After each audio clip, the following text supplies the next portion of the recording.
So, you ready to dive deep? Today we're going way back, exploring a side of Omar Sharif most people don't know.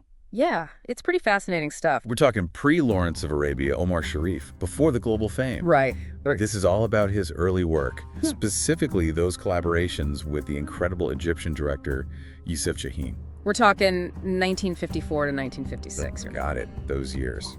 And to guide us, we've got this blog post on cinema sojourns. Omar Sharif, the Youssef Chahine years, 1954 to 1956. A great read. Seriously, it's packed with insights. Okay, so let's start with The Blazing Sun.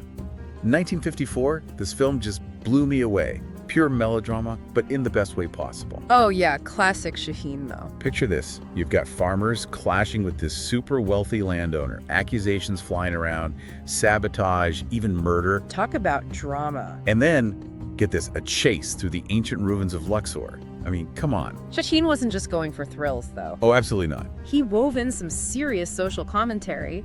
Melodrama, it uses those big emotions to highlight real issues. And he does it brilliantly in The Blazing Sun. For sure. Okay, but let's talk about Sharif's character, Ahmed. Oh, yeah. This idealistic engineer fighting for justice. What a heartthrob, even back then. Undeniable charisma, even at that early stage of his career. Totally.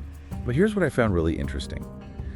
The way Chahine uses Sharif's attractiveness. Go on. It challenges those typical gender roles, Interesting. Like the camera lingers on him almost like he's the object of desire.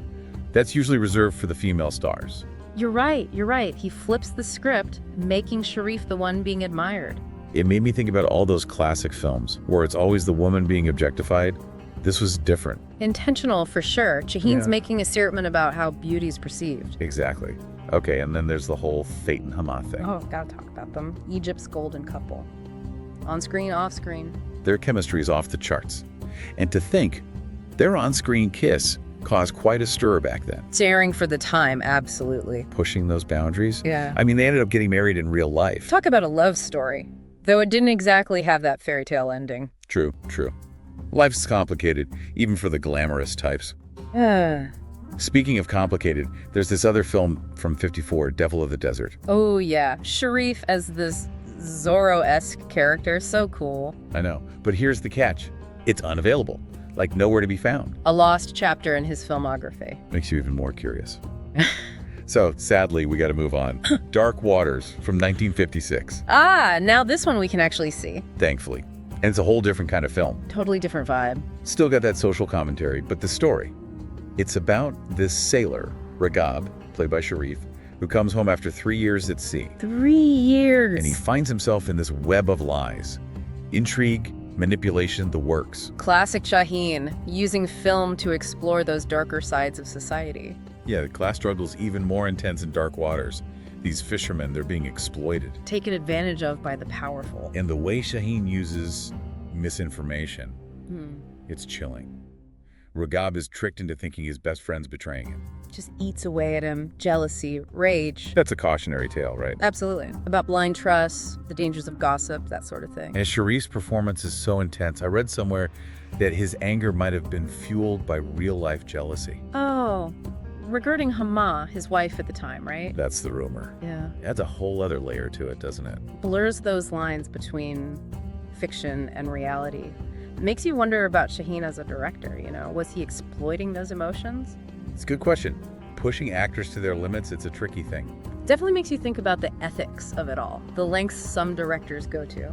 It's wild, right? How their relationship on screen shifts so much between The Blazing Sun and Dark Waters.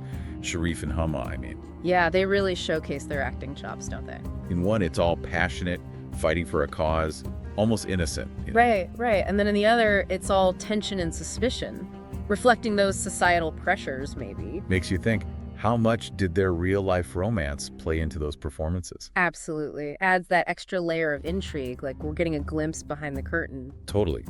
But beyond them, these films show how Chahine was growing as a director. Oh, for sure. He wasn't just sticking to one formula. Each film, visually, it's got its own thing going on. Yeah, The Blazing Sun is epic, right? Yeah. Those shots of Luxor. Stunning! Adds a real grandeur to the whole story. Those ruins, they're practically a character in themselves. representing the past tradition. And then Dark Waters. It's all gritty, realistic. Yeah, the seaport, the claustrophobic feel inside those rooms, the close-ups on their faces creates a totally different atmosphere. Way more intimate, raw.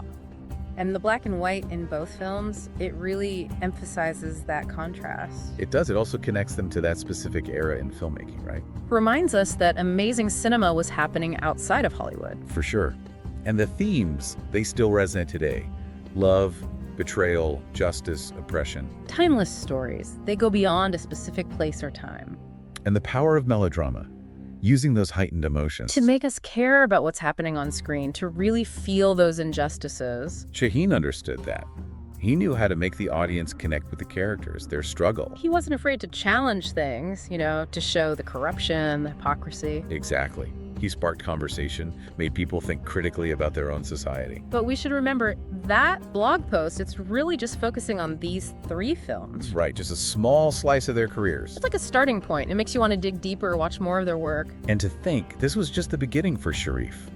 These films, they were like a launch pad for his international success. Makes you wonder, what if he'd stayed focused on Egyptian cinema? Would he have become even bigger in Egypt? A legend like Faten Hamamah. Or would he have been limited, his global potential untapped? It's a fascinating question. About fame, about the choices we make in our careers. And about the challenges for actors from non-Western backgrounds trying to make it on a global stage. Definitely. Trying to break into a system that can be, well, tricky to navigate. But Sharif, he had that talent, that charisma that broke through. He left his mark on both worlds. He did. And these early films, they offer this amazing look at the start of it all. A young actor, so much potential, a director, using his art to make a difference. They remind us of the power of film, right? To take us to new places, make us think differently, connect us to other cultures. So as we wrap up this deep dive... It really makes you think, where do we go from here with all this? What does it all mean, this deep dive? For Omar Sharif, for Chahine, heck, for us as film fans, It's like we've stumbled onto this hidden cinematic world, right? I thought I knew Omar Sharif, but this Egyptian stuff, it changes how you see him. It's like finding out your favorite author. They had all these early stories, completely different. And then you read them, and it all clicks. You see where they got their style from, those hints of what they've become. Exactly. We see Sharif, he's working on his craft, trying out these different characters, so much raw talent there. It makes me want to see everything he ever did, every film. Me too. The thing that struck me, though, is how exciting Egyptian cinema was back then. So bold, so many stories we need to rediscover. It's easy to stay in our little film bubbles, but there's so much out there waiting to be found. This is just one example. Think about it. If Chahine was pushing boundaries in the 50s, imagine what else is out there, just hidden away. Feels like we've only just scratched the surface. This deep dive has really opened my eyes. It reminds us there's always more to learn, more to see. That's what's so great about film, right? These journeys it takes you on, makes you think differently, leaves you wanting more. So what are we waiting for? Let's get those streaming services fired up. Time for some Chahine masterpieces. Who knows what else we'll find. And if this got you even a little bit intrigued, let us know. Tell us what you think, what you're watching, your own little film discoveries. Because the more we all explore, the better we understand this whole world of cinema. And maybe even ourselves a bit better too.